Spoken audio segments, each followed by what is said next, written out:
खबर अमरोहा से है, जहां इमरजेंसी की बरसी पर भारतीय जनता पार्टी ने 25 जून को अमरोहा में काला दिवस के रूप में मनाया। गजरौला स्थित एक निजी होटल में आयोजित प्रेस वार्ता में अमरोहा जिले के प्रभारी मंत्री केपी मालिक, अमरोहा सांसद और धनौरा विधायक ने संयुक्त रूप से कांग्रेस पर तीखा हमला बोला। भाजपा नेताओं ने कहा कि 25 जून 1975 को तत्कालीन प्रधानमंत्री इंदिरा गांधी के नेतृत्व में देश पर इमरजेंसी थोपी गई थी, जो लोकतंत्र के इतिहास का काला अध्याय है। उन्होंने आरोप लगाया कि इमरजेंसी के दौरान संविधान को ताक पर रखकर जनता की आवाज दबाई गई और तानाशाही रवैया अपनाया गया।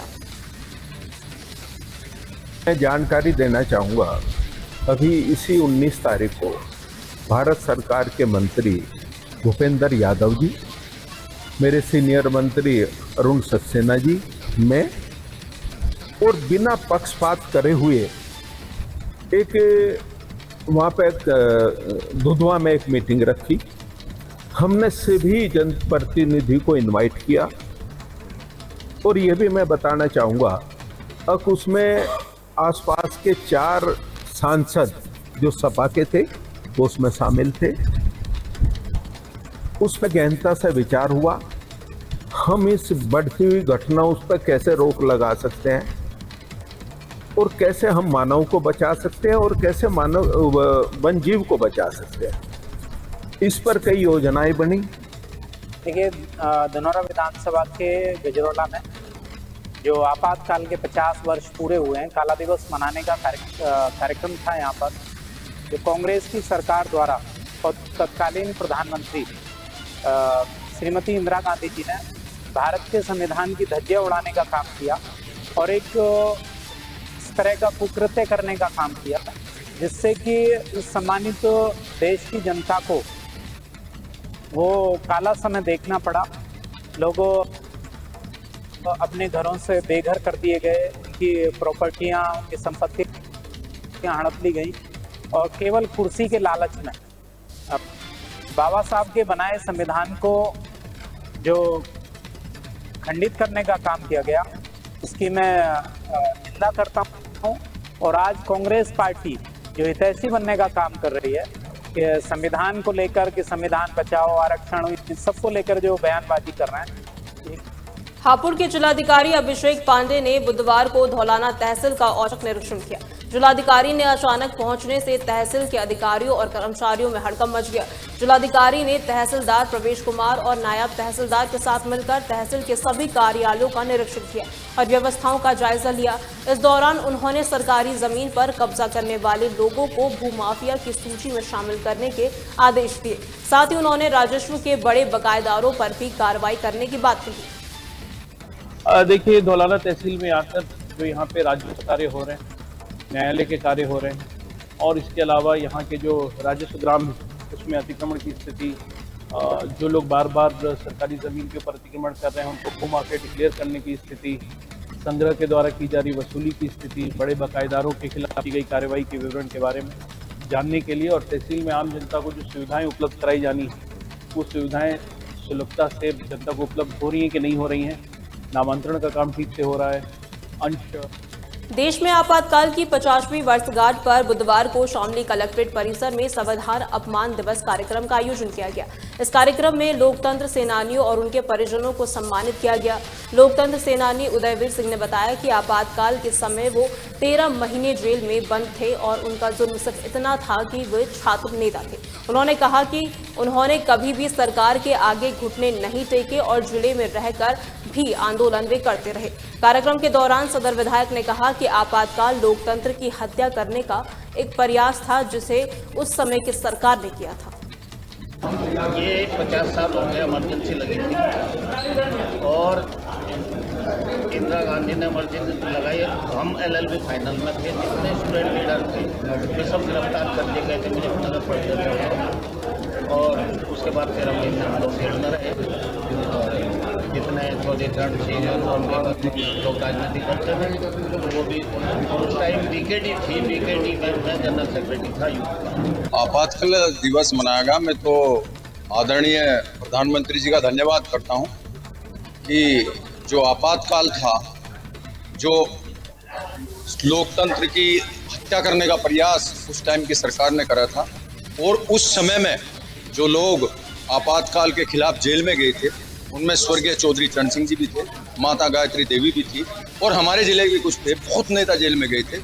उन सबको हम प्रेरणा स्रोत माने और इस लोकतंत्र को मजबूत करने के लिए यदि कोई ऐसी कोई आफत आवे तो हमेशा हम तैयार खड़े रहें। ये संविधान। खबर हरदोई जिले के हरपालपुर थाना क्षेत्र के खजौरा गांव से है, जहां दो पक्षों के बीच जमकर बवाल हुआ। दोनों ओर से ईंट पत्थर चले और इस दौरान एक पक्ष द्वारा तमंचा लहराने का वीडियो सोशल मीडिया पर तेजी से वायरल हो रहा है। वायरल वीडियो में साफ देखा जा सकता है कि लोग एक दूसरे पर पत्थर बरसा रहे हैं और एक युवक हाथ में तमंचा लहराते हुए खतरनाक स्टंटबाजी करते हुए भी साफ तौर पर देखा जा सकता है। प्रत्यक्षदर्शियों के अनुसार फायरिंग होने की बात भी सामने आई है। पुलिस ने इस वीडियो का संज्ञान लेते हुए मामले की जांच शुरू कर दी है। सोशल मीडिया पर यह पोस्ट ग्राम खसौरा थाना हरपालपुर पर आज सुबह करीब 8 बजे 112 पीआरए को दो पक्षों के बीच में ईंट पत्थर चलने और फायरिंग सूचना प्राप्त हुई थी। सूचना पर स्थानीय पुलिस तत्काल मौके पहुंची। जांच में प्रकाश में आए दोनों पक्षों में रास्ते से निकलने को लेकर विवाद हुआ था। इसी दौरान ईंट पत्थर चले थे। मौके पर किसी को कोई गहरा चोट नहीं लगी है। आवेदक कमलेश पुत्र दलेन सिंह के द्वारा उपलब्ध कराए गए तहरीर के आधार पर सुसंगत धाराओं में अभियोग पंजीकृत किया जा रहा है। नामजद अभियुक्त शिशुपाल पुत्र तोताराम व वीरपाल पुत्र तोताराम को पुलिस हिरासत में लिया गया। अन्य अभियुक्तों की तलाशी। मंगलवार देर रात मुरादाबाद में एक तेज रफ्तार बस अनियंत्रित होकर हरिद्वार हाईवे पर पलट गई। हादसे के समय ये बस एक एक्सपोर्ट फैक्ट्री में कर्मचारियों को लेकर मुरादाबाद शहर लौट रही थी। इस हादसे में बस में सवार 30 कर्मचारियों में से 20 घायल हो गए। बताया जा रहा है कि हादसे के समय बस का चालक नशे में धुत था, जिसके कारण ये दुर्घटना हुई।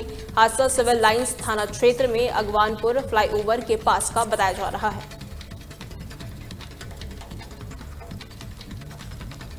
देखिए, थाना क्षेत्र सिविल लाइंस में कल अगवानपुर से एक बस जो किसी कंपनी के एम्प्लॉयज को लेकर के प्रभात मार्केट जा रही थी, इस बस का वहाँ अगवानपुर के पास एक्सीडेंट हुआ। वहाँ डिवाइडर पे बस पलट गई थी। इसमें सूचना के बाद तत्काल हम लोगों ने सभी लोगों को वहाँ पास के अस्पताल हॉस्पिटल से भर्ती कराया है।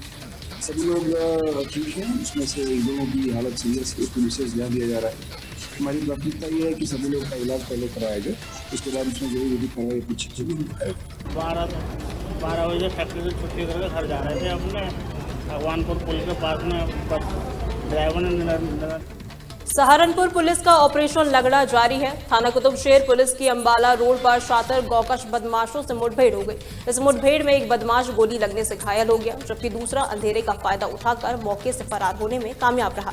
घायल बदमाश को जिला अस्पताल में भर्ती कराया गया है और फरार आरोपी की तलाश में पुलिस जुटी हुई है। पुलिस ने मौके से एक अवैध तमंचा, एक जिंदा कारतूस, 2 खोखा कारतूस और एक मोटरसाइकिल को भी बरामद किया है। अवगत कराना है कि जनपद सहारनपुर में श्रीमान वरिष्ठ पुलिस अधीक्षक महोदय सहारनपुर के निर्देश अनुसार सघन चेकिंग अभियान चलाया जा रहा है। इसी क्रम में थाना कुतुबशेर की पुलिस द्वारा 24/25 की रात्रि दबनी कब्रिस्तान के सामने अंबाला रोड पर चेकिंग की जा रही थी।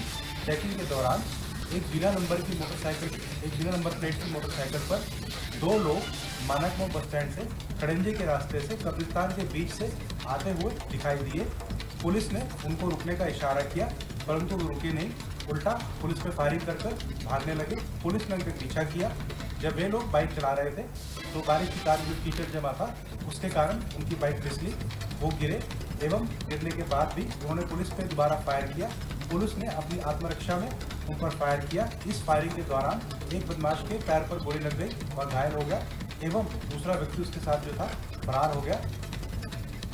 गाजीपुर में रक्षा संपदा विभाग ने बुधवार को गाजीपुर में अतिक्रमण के खिलाफ एक बड़ा अभियान चलाया। इस अभियान के तहत रक्षा संपदा विभाग की जमीनों पर हुए अवैध अतिक्रमण पर बुलडोजर चलाकर ध्वस्तीकरण की कार्रवाई की गई। ये ध्वस्तीकरण अभियान गाजीपुर के सदर कोतवाली क्षेत्र के अंधुआ इलाके में चलाया जा रहा है। रक्षा संपदा विभाग के अधिकारियों ने जिला प्रशासन और पुलिस के सहयोग से इस कार्रवाई को अंजाम दिया है।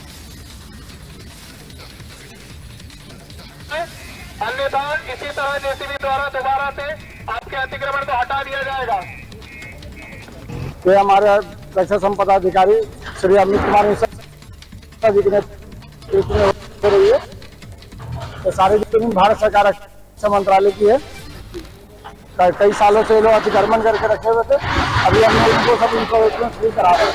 रक्षा संपदा विभाग का एक पत्र आया जिलाधिकारी महोदय को संबोधित कि इनके संपत्ति पर अतिक्रमण कर लिया गया है।